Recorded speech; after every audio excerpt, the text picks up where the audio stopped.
What else? How to have more of them. How to have more of them? Yeah. How to get them and keep them. You know. How to get more clients and keep them. Oh, and I like Courtney's like changing it up over here, making it I thought interesting the for green us. one might work better. Okay, wait, sorry. What did someone say? Can you repeat that, Wendy? I just want to know, not necessarily how to get more clients, but how to keep them really happy. You know, so they want to stay with you, engaged. Yeah. Happy Connected. customers, connected, Staying connected. staying Yeah. connected Sure. with your customers. Right. When you feel like, okay, I've beat them to death with, you know, everybody wants to buy or sell real estate. They don't Right. want to hear that, you know? Right. Yeah. I think gaining their trust is important. Gaining their trust. Gaining trust of your clients. Exactly. Because if they trust you, what are they more likely to do if they trust you? Refer you. Right. They will like you. They'll like you. They like you. They will think of you. Think of you. That's right. When the neighbor across the street is getting ready to sell their house, or when they trust you, are they more likely to listen to you? Yes. Yeah, please listen to me. Yeah. Anybody else?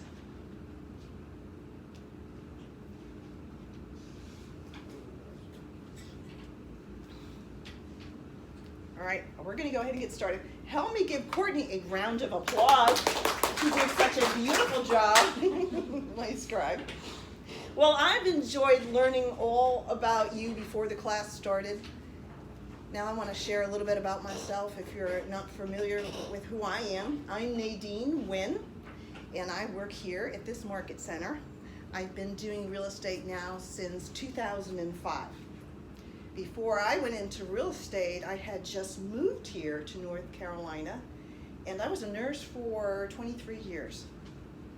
Built a beautiful waterfront home on the west side of Lake Norman. Within 6 months, unfortunately, found out my husband at that time no longer had a job. Yeah. At the time, I was doing my dream job in nursing, which was a nursing instructor in college.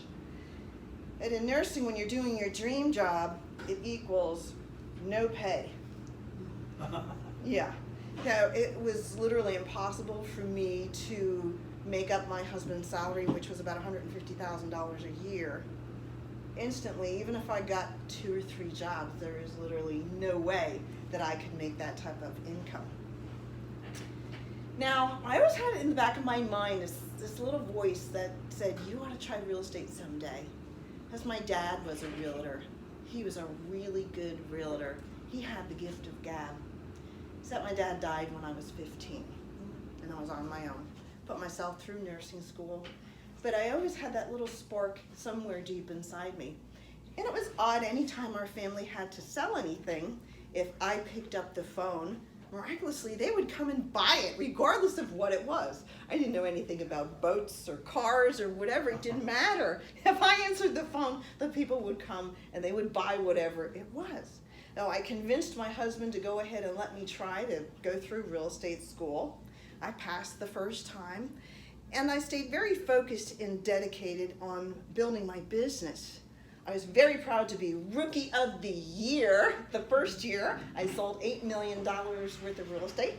In my second year, I sold $24 million worth of real estate. And in my third year, I sold over $40 million worth of real estate, which is an income equals over $1 million a year.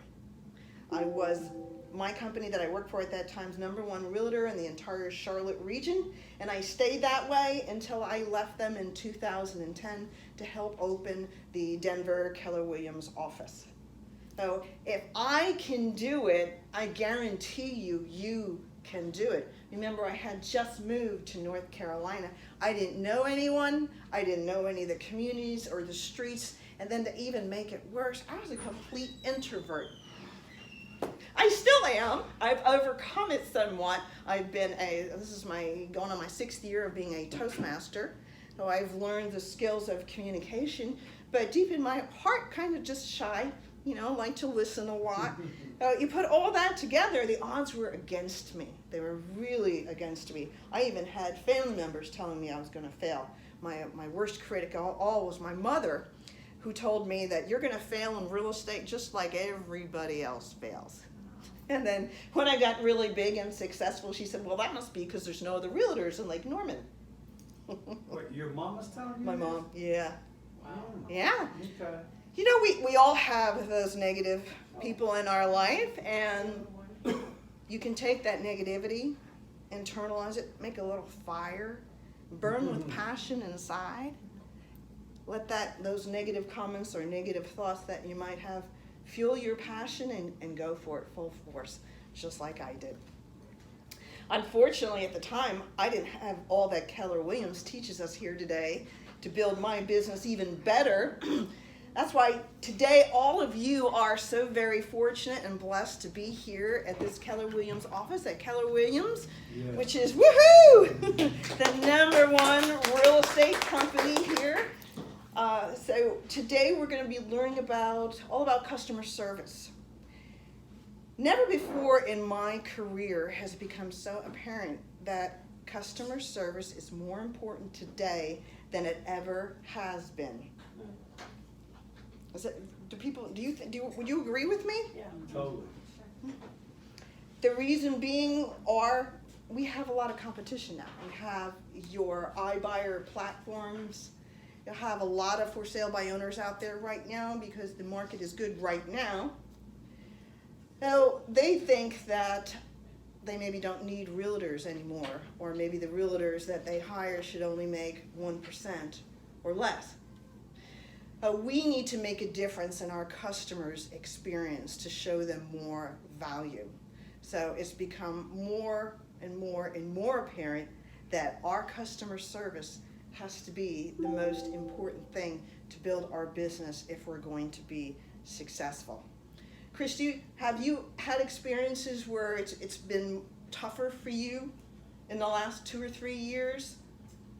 Yeah, definitely, and especially in the last year, my business started shifting last August. Yeah. So, yeah, and that's really why I'm here, is just to get that refresher course on reminding myself how important it is for them to, and my team, for us to all realize how important each one of us are in our roles. Because when I go on a presentation, I am telling them what to expect. And if my team doesn't perform for each of their roles, then it looks bad, not just on me, but all of us, but particularly on me. And I'm the one that sees them face to face.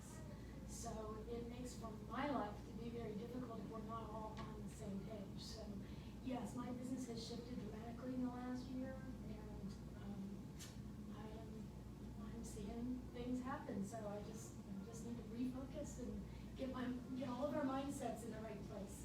Well, you're in the right place, Christy Walker. Ah, good, that's why I'm here. And Tommy, kudos to you to have your team here, because it really is a team thing. There is a saying, you're as weak as your weakest link in your chain. Your weakest link. Right. So, if there are team members that perhaps are not focusing on customer service, that is going to snowball over into you and make you look bad too. So, customer service is important for every single team member every single day. So, let's dive in here and get into our book. On page number in the pre-work, did everybody do your pre-work homework and the $24,000 lesson? Probably not. So let's go ahead on is it on your page number 3 in the pre-work, and read the $24,000 lesson. Who wants to volunteer to read that in gray for me? I'll read it. Okay, Wendy, thanks. Team, we had a seller cancel after being listed with us for 1 week, and there was not one thing they said that I did not disagree with. I am embarrassed, disappointed, and not happy. Just so we are clear, most of you have heard this before, when a client hires us, they have done so because they want the best, and they expect just that. Their expectations are extremely high, and rightfully so. At that point, their confidence is at its highest, and our job is to keep it there by doing what we say we will do and communicating often and clearly. You see, a little thing like a sign not showing up when they were told it would causes them to question whether we are too busy or whether they are important to us. It is just a sign to us, but to them, everything is a big deal. This process of selling is the biggest thing going on in their lives. We need to treat it that way. When our sales partners don't go see their home within 5 days like they were told, their confidence in us goes down. When the write-up or photos are not world-class, we lose credibility.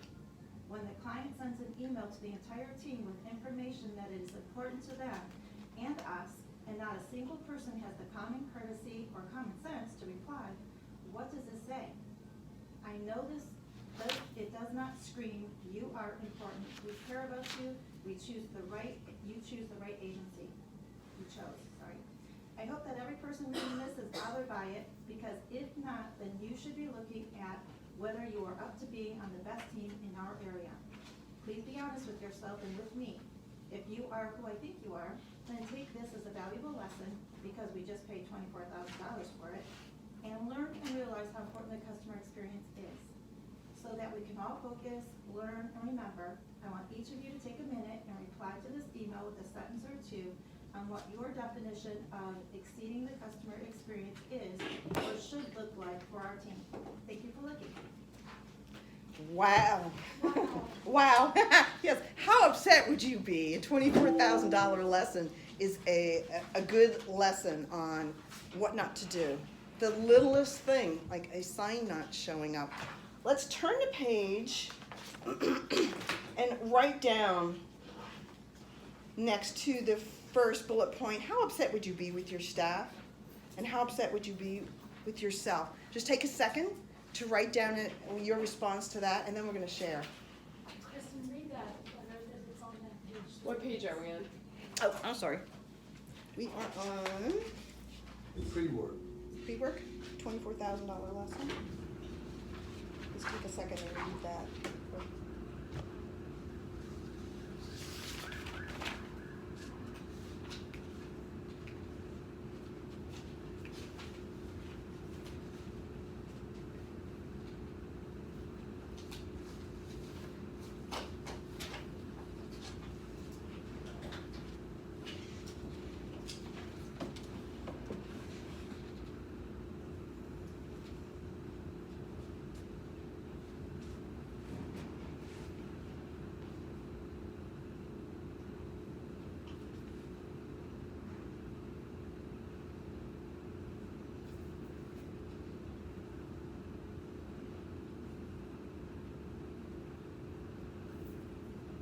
Who wants to share what they wrote down for their response? Yes, Miguel.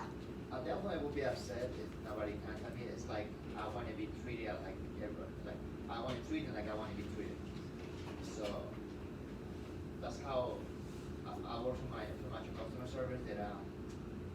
That's the way I look at it. Like some people say, don't run if somebody call you right away. Like, well, if I have a relationship and I have this business and my schedule's open, like definitely, yeah, I jump into it. That's my opinion. Like that's the way you want to be, both ways, obviously. It's a two-way street, right? Thank you, Miguel. Who else wants to share? I think we should always do what we say we were going to do in the time that we say we were going to do it, because that's when you start gaining the trust of them. If you don't do it, they will not trust that you will do something later. Right, so if you didn't show up with the sign, what does that mean down the road? Well, is she going to... Negotiate for you, or you can, I mean, there's so much stuff involved when they do not trust you. Exactly. And sometimes it can even become like a snowball effect. So a little tiny thing like a sign not arriving on time, that begins the snowball They effect. will always remember that moment. They will not remember when you did something. I love that. Yeah, they'll always remember that moment, right? But you'll do 100 good things, but they'll always keep that tucked in the back of their head. Karen. I always believe first impressions, that'll carry you on through your relationships with them. If you show that you don't have, like the very beginning, you don't have that like the trust and everything, you don't do what you're saying you do, I was gonna say, do what you say and say what you do. That's what my parents used to tell me all the time. Don't sway over here and do something just halfway. I just believe that you only have that one time to really make a good impression. Sort of like dating. It's like you either like it or you don't like it. You know what I mean? Yeah.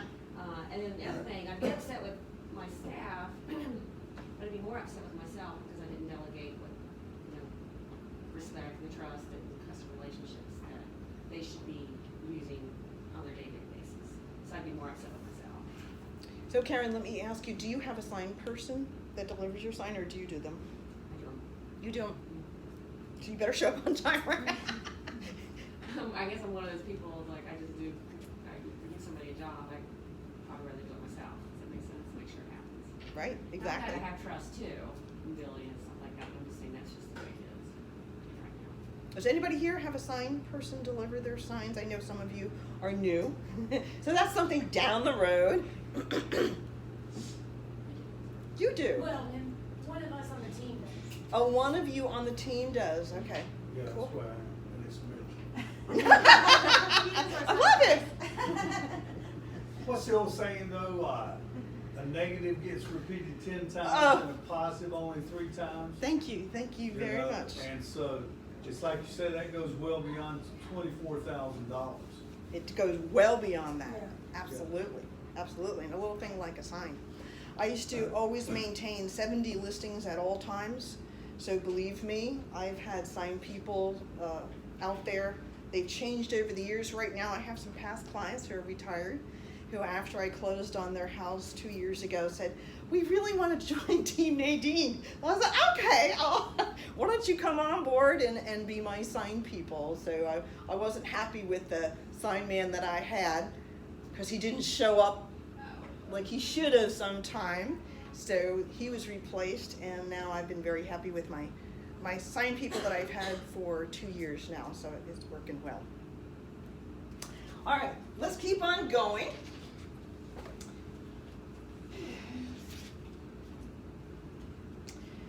Who here has a system in place? We're going to jump over now to the next page, where it has the gray area at the top there, under section number 5.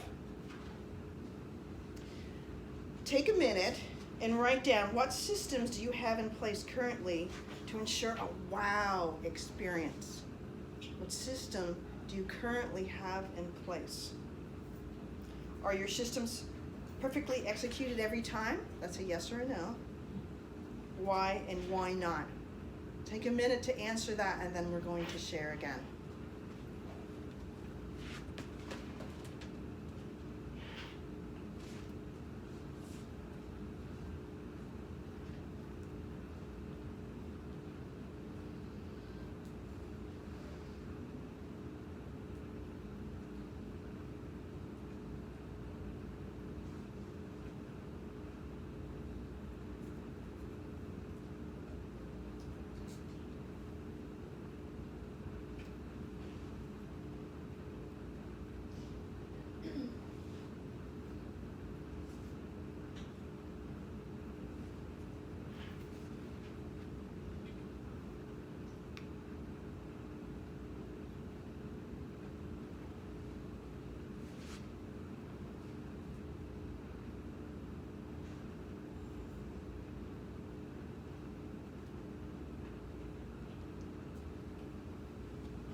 Well, it looks like most of you have wrapped up. Who's going to help me up and share? about your systems. Tommy. My main thing is relationship training is the system.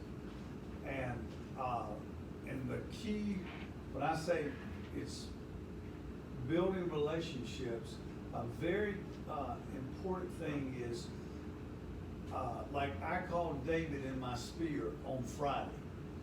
And, just to stay in touch and, ask him how his mother's doing. He has a 91-year-old mother in Plantation Estates. And he said, well, we're upset, no, actually this was on Thursday. He said, we're upset, the Plantation Estates, won't pay for her wheelchair.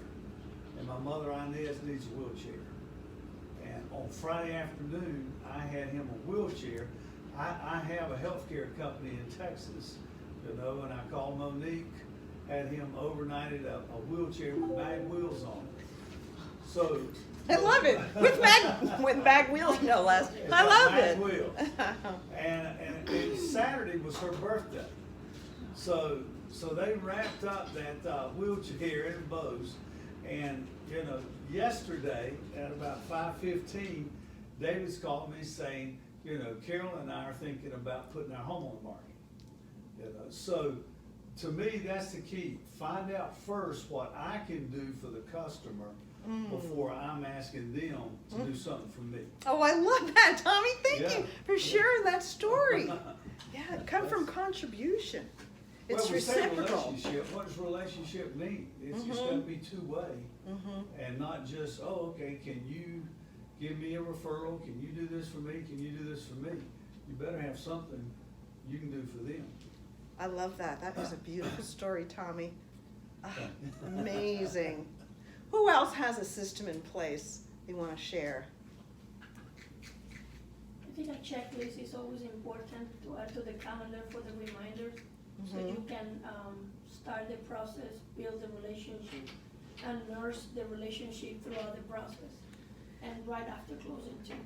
Now, Marabilia, when you say nurse it, describe that for me. Establish a relationship beyond the contract of sale of list the house, I think it's important to build a relationship with your clients, and not looking at us as just a transaction, but a future relationship. I mean, I have clients for 19, 15 years, and now I'm helping the kids. So if I wouldn't have those relationships with them, I wouldn't nurse the relationship with time. A call, a birthday, just to say hello, I would not have that business today. So in your system, you have a calendar, and you have their birthdays marked down. Birthdays, I have important dates, when they bought the house, or some anniversary, especially if they're a couple. Some people, it's important for them to get a call, just to have acknowledgement of those dates. So how often would you say you're calling your past clients? Oh my goodness. I usually try to call them at least twice every 3 months. Twice a month? Every 3 months. Every 3 months? I call them twice. I mean, a year I touch them between 12 and 25 times. Nice. I call, but I also go in person. Every quarter I go and visit them. I have my A+, my A, and my B. So I go and I pop by to them. And like last month, I just decided to give one of those stainless steel straw with a lemonade thing and wrap it up, and I just pop by to say hello, and I give that to them. Oh, that is so nice. So I've been doing that over the year, and my business have scaled. I don't do any type of advertising. All my business is 100% referrals. Oh, wow. So I think it is important not to see them as a transaction, just to build a relationship with them. I mean, I don't know how to explain it. It's not like they become family, but you become very close to them, and they will call you if they need a notary. They will call you If they need a landscaper, they will call you. So it's important that you have that list of providers, so when they think of something, they think of you. And they will always have you first in mind. Oh, I love that. When they need anything, they think of you. So you're always contributing to them all the time. Yeah. Oh, that is beautiful. We've got time for one more. Who else wants to share? I'm here looking for a system, so, because I feel like all I do is fly by the seat of my pants. We all were there. We all were there at when we first started out, flying by Yeah, the seat but- of our pants. Yeah, I know, but I don't consider myself first starting out anymore, so, that's my issue and my problem. I've a decent business and relationship I'm very strong with, but just the system to do it, I just struggle with the system. Well, Jill, you are in the right place here today. We're going to move on and talk about those systems, Jill. I'm going to try to keep you on track here. We want repeat referral business with Keller Williams. Goals are a family of customer-centric agents delivering top-notch experiences, known throughout the real estate and service industries as the pinnacle of the customer service experience. So you are definitely in the right place, Jill. Here is the system we're going to be talking about today, and those are the 5 different areas. First, we're going to talk about setting. Second, serving. Number 3, surveying. How many people here survey their clients? Good. We're going to surpass, and then we're going to sustain, right? So first, we're going to set that system into place. We're going to serve them. Marabilia has been serving her clients for over 19 years, and it's paying off because she doesn't even need to do any more advertising. Isn't that awesome?